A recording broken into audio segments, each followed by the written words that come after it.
Hey everyone, this is Monty G here. Yes, now it's time to do my spoiler review of perhaps one of the greatest films I have seen today, and that's going to be Avengers Endgame. Yes.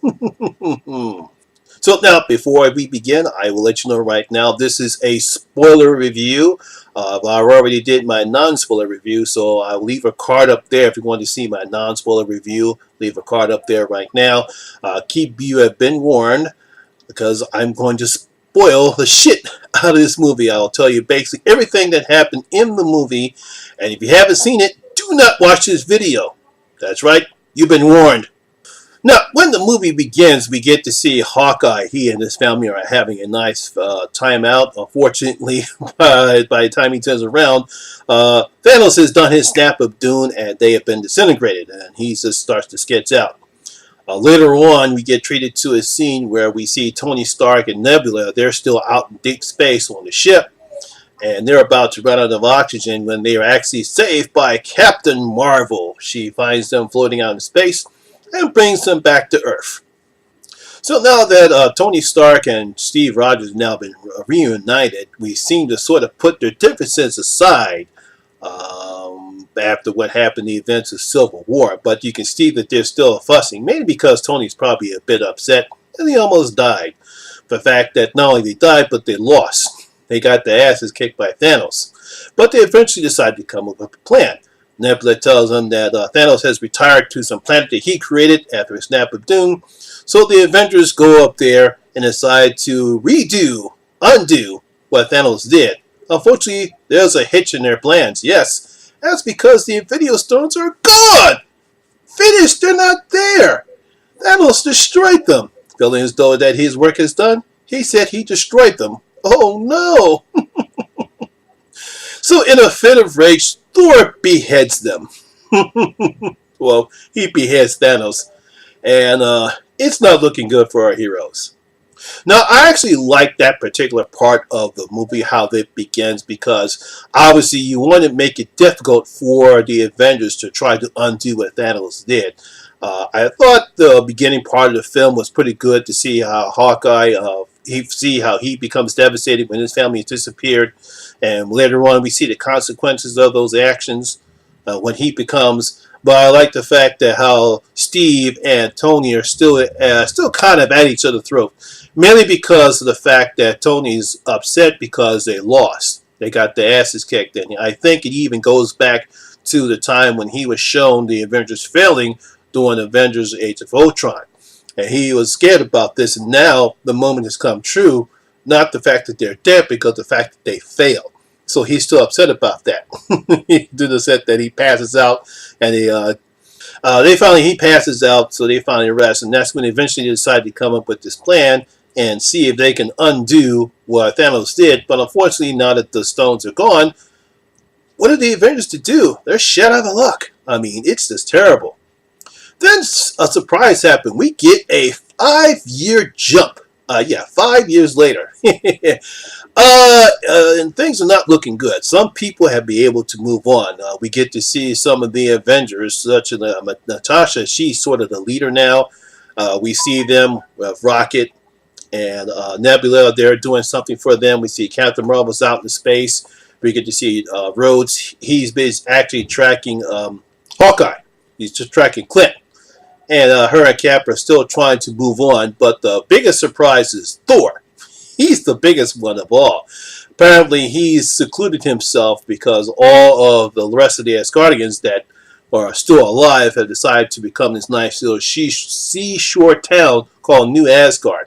And Thor has become a bit of a recluse. I mean, not just a recluse, he's a drunk. He's fat. He's out of shape. He's got this long-ass beard. I thought it was funny. I think Chris Hemsworth did a fantastic job in displaying this particular side of Thor. It's very funny. He has great comedic lines. And I thought he did an excellent job in his performance of this side of Thor we've never seen before. I don't even think we've seen this in the comics. So we go to San Francisco and we see a familiar truck. In that truck, all of a sudden, it's Scott Lang coming back from the quantum realm. As we remember at the post-scene credits, of the Wasp and the Ant-Man, he was still in the quantum realm when the Snap of Doom occurred, and Hope, Hank, and his wife all were disintegrated, and he's been stuck there for 5 years. But unfortunately, because quantum the realm, time actually acts slow in there, so it was only 5 hours for him, not 5 years. So when he wakes up, he has no idea what's going on. He freaks out, and once he realizes what's going on, he goes to this memorial where they have all the people that disappeared, trying to look for his name. He finds his name there because people thought he was one of the disintegrated. He at first is reunited with his daughter Cassie, who actually is older now. I think they did that for a reason. I'm pretty sure people who know about Cassie Lang in the comics, I'm pretty sure if they're going to do a sequel of Ant and the Wasp Man again, I think she'll play a familiar role in that film, but I digress. He eventually heads over to Avengers compound and comes up with, he believes, a way to get back the Infinity Stones. Kind of an ingenious idea, if you get me. Once again, that goes with the writers who make this idea. He proposed that they actually go into a plan, go into the quantum realm, and actually find a way to time travel. Be able to go to a time and place where they can reunite all the Infinity Stones and undo what Thanos did, which I thought was a pretty concept. I thought it was an idea. Now, obviously, trying to survive in the quantum realm, as far as what he did, was a fluke. They eventually decided to get Tony to do it, but Tony, he is married, and he has a daughter. Oh, isn't that nice? He at first refuses to say no, which of course is expected. He doesn't want to lose what he now has. He's got a wife, him and Pepper are now married. He's got a daughter, cute little daughter. So he is no. Now, again, I like this aspect of Tony. Obviously, he has found peace with himself. He's satisfied. He believes his work is done. Now, of course, we all know that eventually he's going to agree with it, but, he has to come to that point. Now, coming to the point, we actually see him a picture of him and Peter Parker, and we all know how he feels about Peter. If there's a way to not only bring him back, but to bring back somebody he really actually kind of loved and really respected, I think that's the reason what made him change his mind. Thinking the way that, hey, look, if I had a chance to bring back Peter Parker, I'm going to do it. So eventually he changes his mind. But before that, we get to see some funny moments, and to try to get the Hulk, who he hasn't changed. Now, it looks like Banner has now finally integrated him in the Hulk personality, as we see some of the Hulk that we saw in the comics back when Bruce Banner was able to turn into the Hulk without him raging all over, or Hulk smashing all over the place, which I thought was funny too. Unfortunately, when they tried to try to control the quantum realm, at first he comes back as a kid, then he comes back as an old man, then he comes back as a baby. I thought those scenes were funny. Now, eventually, they finally find a way to go on ahead and get all the stones. Basically, they break up into 3 teams. After we have Steve, Scott, and Tony. They go back to 2012, at the time when the first Avengers came out. They go get one of the stones. We have Hawkeye and the Black Widow. They go to another planet to get the Soul Stone. We see War Machine and Nebula. They're going to get the Power Stone. Get the Power Stone. So eventually, they break up in the team to get the stones back and hopefully get the chance to undo what Thanos did.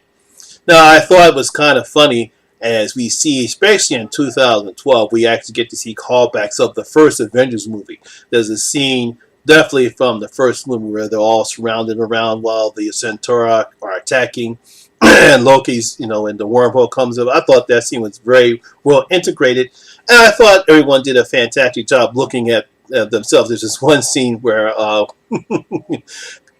we see the Hulk, because they're going to get the time stone too. Bruce Banner sees the Hulk smashing a car, and I thought that scene was funny.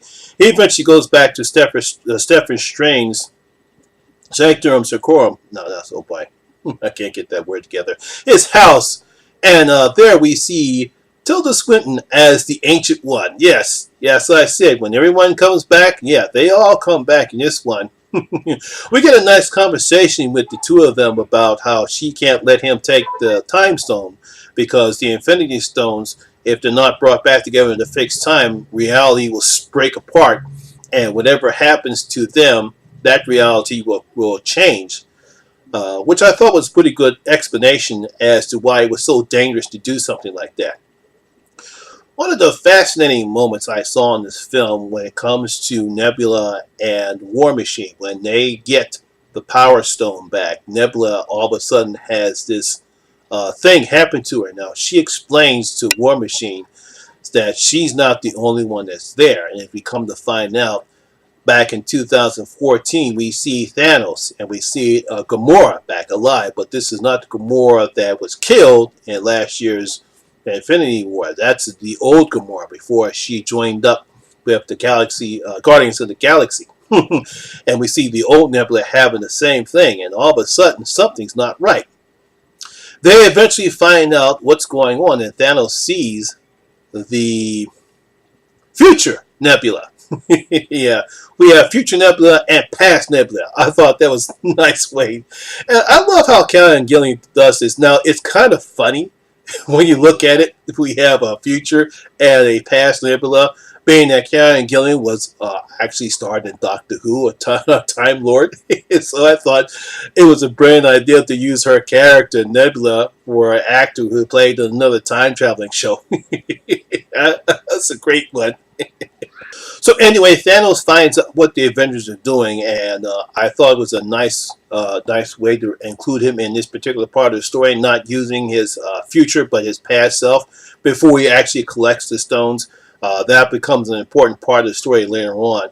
But getting back to Cap, being Captain Tony, when they try to get the Mind Stone, actually the Tesseract there, unfortunately, crazy things happen, and we get some more fantastic scenes. We get a scene in an elevator where a Cap, and we see some of the other stars from Winter Soldier.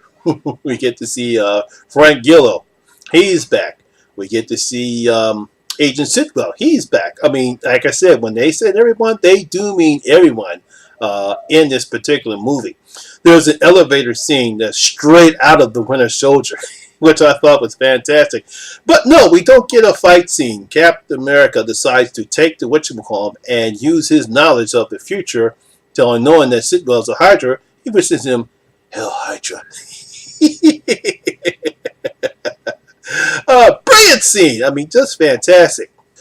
Another brilliant scene that we get is when we see the 2012 Avengers. They're trying to get Loki keeps imitating other whatchamacallits, so we see Thor tells him to shut up. So we see that why the mouth he was on Loki at the end of Avengers movie. Now they are interrupted by Alexander Pierce. Yes, Robert Redford makes an appearance in this film. I'm like, whoa! Because he's alive, and he is also of course a Hydra agent. Obviously, they want the Tesseract for their own nefarious purposes. Unfortunately, we get this funny moment of Scott Lang shrinking down, trying to get the Tesseract away from them. Unfortunately, we get the Hulk comes down the steps, screaming because he didn't want to take the steps. Another funny moment. There are some funny moments in this film. But eventually, he gets kicked around, and guess who gets it? Yes, Loki gets it, takes it, and disappears. Oh man, yes, we have not seen the last of Loki. I wonder what he's going to do now that he has a Tesseract with him. Oh, very crazy things are going to happen. Now, we get to a very serious moment in the film where we see Clint and Wanda. They're at I think it's War Planet, where they have to get the Soul Stone. And we all know the only way you get the Soul Stone is somebody has to die. So we get to see this nice moment between her and Wanda and Clint.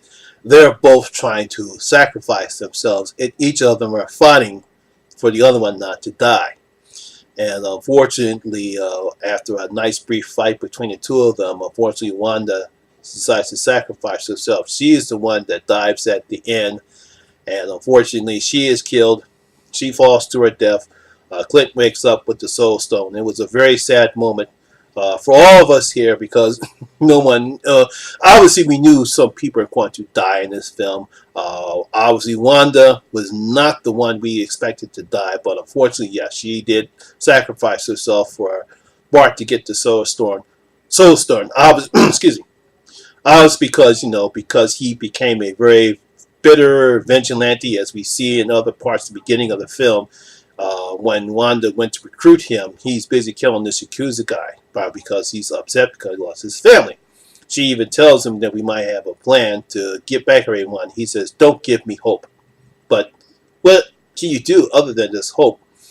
And she felt as though, hey, look, you have a chance to save your family again. Me, I don't have a family. So I can understand the reason why they decided to go on ahead and kill off Wanda, which was very sad because, out of all the deaths, she was not the one I expected.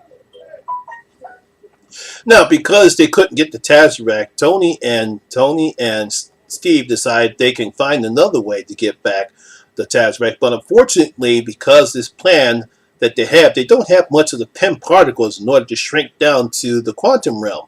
There was only one way. It was only two that they have, so they can't. If they go, they're going to be stuck in 70. So what did they decide to do?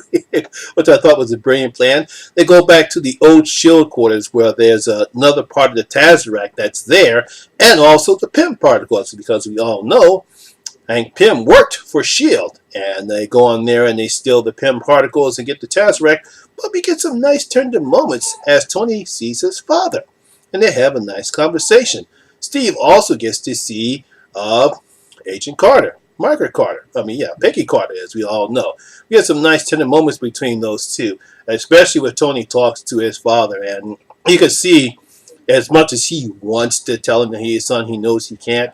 But there was some nice tender moments, great writing between those two. I thought Robert Downey Jr. Did a fantastic job right there, and I felt kind of sorry for him.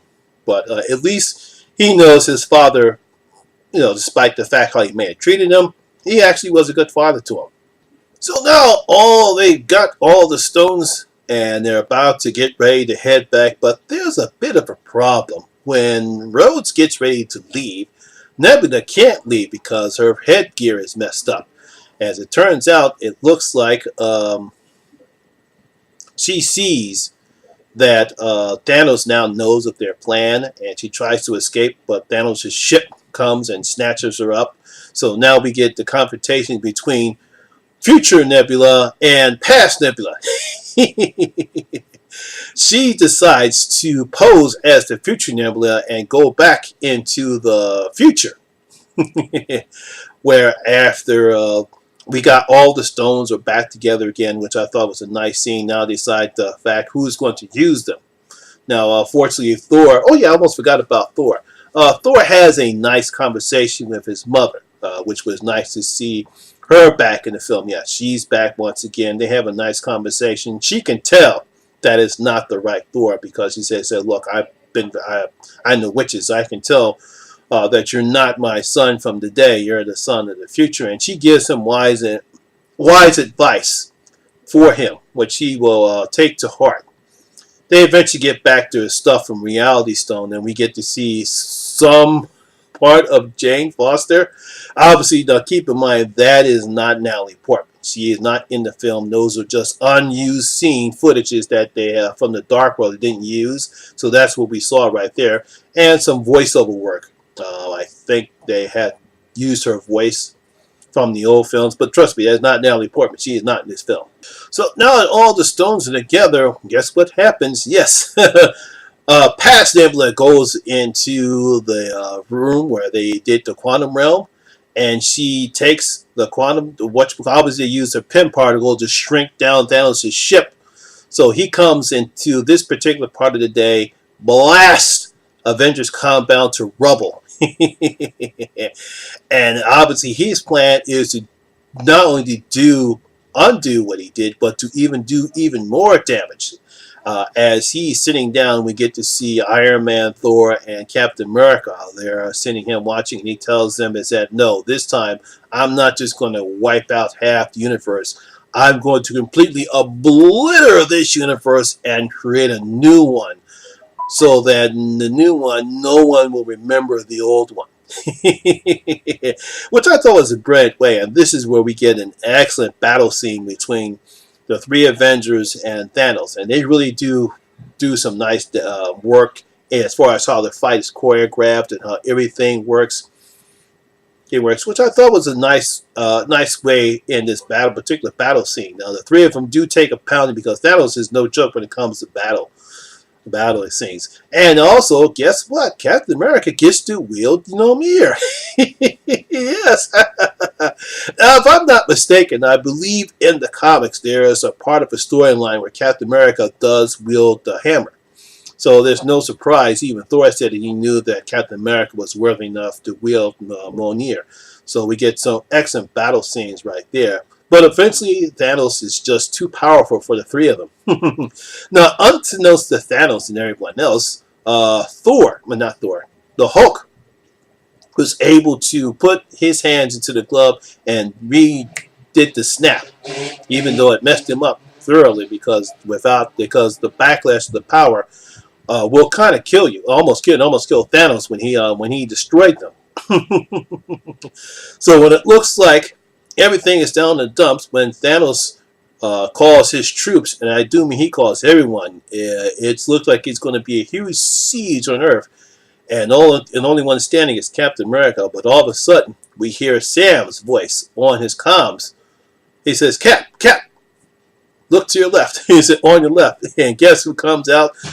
Black Panther T'Challa is back. And then all of a sudden we see all these dimensional doors open in a fantastic scene.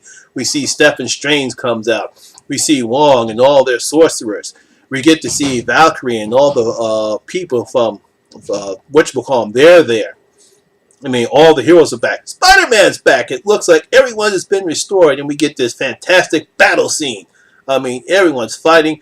I mean, it's just great film work and great cinematography about how they incorporate all the battle scenes, and of course the rush is on to get the Infinity Gauntlet.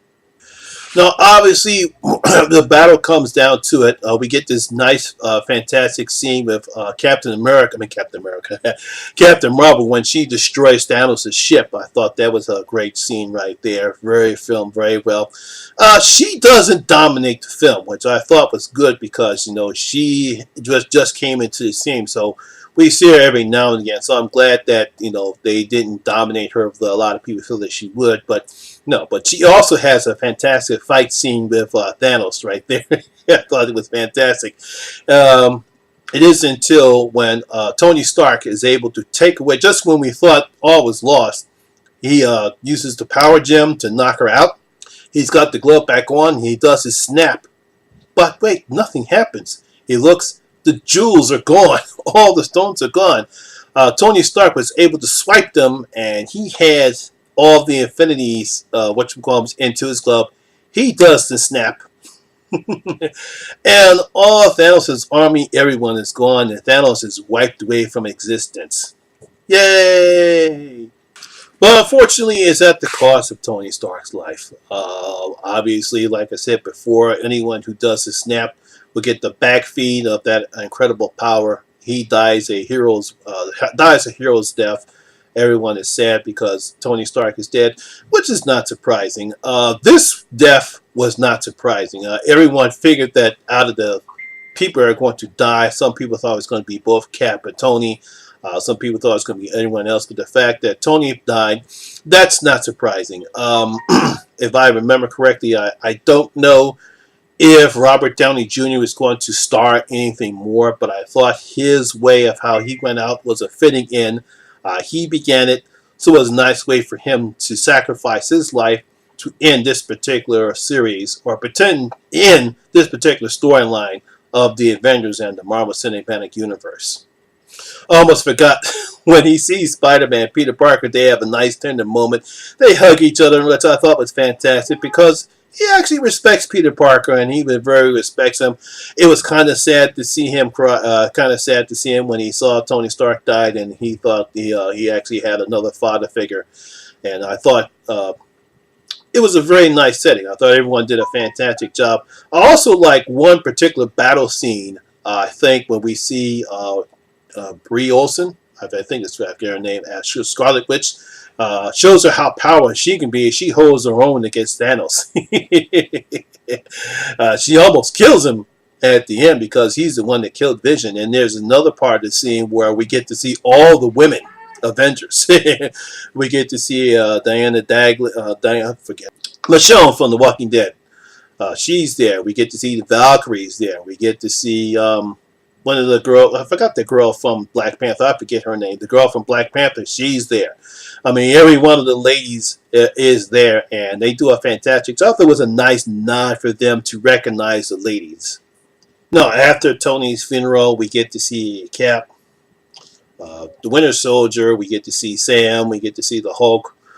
They're there to make sure that the Infinity Stones are brought back into their rightful time places so that reality doesn't kapooey. Cap goes, but he doesn't come back. But actually, he does come back. Apparently, Cap decided that he wanted to have some time for himself and live the life just like Tony did. So when he does return, he's an old man. Like I said, the quantum realm, you can see that Cap actually spent a lot of time, even though only mere minutes disappeared. By the time he disappeared, he came back, and he's an old man. Obviously, he's not going to be around anymore, and he passes the torch of Captain America on to Sam, which is something that we obviously seen from the comics as well too. And at the end of the film, we get to see him have that dance he had with Peggy Carter, which I thought was a fitting end to end this film. No, we do not get any post-scene credits at all. That's basically how the film ends, and I truly enjoyed it. I thought it was a fantastic way for this particular part of the Marvel Cinematic Universe to end. Everyone did a fantastic job. All the acting, everyone did a great job. Everyone played their roles very well. Yeah, some people only appeared like for only a few moments, but they did a fantastic job. Like I said, Chadwick Boseman, he appears like only a little bit in the film, but like I said, they were the people that that disappeared. So they're going to show everyone that disappeared.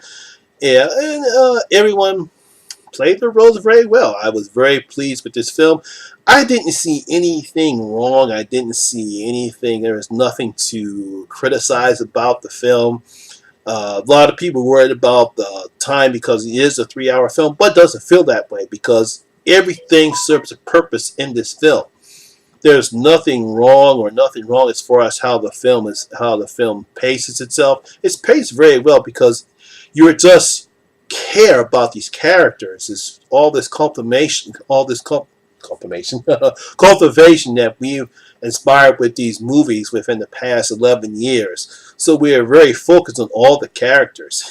And also at the end, Thor decides to leave New Asgard. He puts Tessa in charge of it, Valkyrie, on it, and he decides to go ahead and join the Guardians of the Galaxy. So I'm pretty sure we have not seen the last of Chris Hemsworth as Thor, because they are finally working on. They finally not Thomas Gunn. They're finally going back into production with Guardians of the Galaxy 3. So I'm pretty sure Chris Hemsworth should be part of that. I don't know as far as that's concerned because it was in production. They halted because of whatchamacallit's removal from it. Now they brought it back. So hopefully everything will be fine. So where does this lead to the Marvel Cinematic Universe? So now we're in Phase 4, and I'm pretty sure there's going to be a lot of questions. I saw one video, Grace Randolph from Beyond the Trailer. She was talking about Phase 4 and what's in store for that, and what holds the future for Captain America and Iron Man, and of course, obviously for Black Widow. I know for sure that there's supposed to be a Black Widow movie being made. From what I understand, it's supposed to be about the past of how she became it. So we'll probably have not seen Scarlett Johansson as a Black Widow, but it will probably be in the past, not anything in the future, unless they somehow find a way to bring her back. But I doubt that at all. So that's basically it. That's my spoiler review for Avengers Endgame. This is a fantastic film. It is one of the best films I've ever seen in my lifetime. I probably will see some other films, probably, but this is just incredible. It's going to make a ton of money. It already made, if I remember the last count, it made $643 million worldwide already. It's going to shatter box offices. It's being praised by all the critics from everywhere. Like I said, I don't see anything wrong with this film. Everything about this film is incredible. So once again, that is my spoiler review for the day. And if you did enjoy it, please give it a thumb up because it does help the channel out a lot. And once again, this is your first time here, please hit that subscriber button and ring that notification bell. That way you'll be notified anytime when I do put up any new videos. And once again, my name is Lamont Smith, Monty G here. I'll be going ahead and once again review horror movies once in a while. I think the next one we review will be I Spit on Your Grave, Deja Vu. I'll be watching that movie as I get back to do what I do best, and that's talk about horror movies. But until then, see you guys later. I'm out. Peace.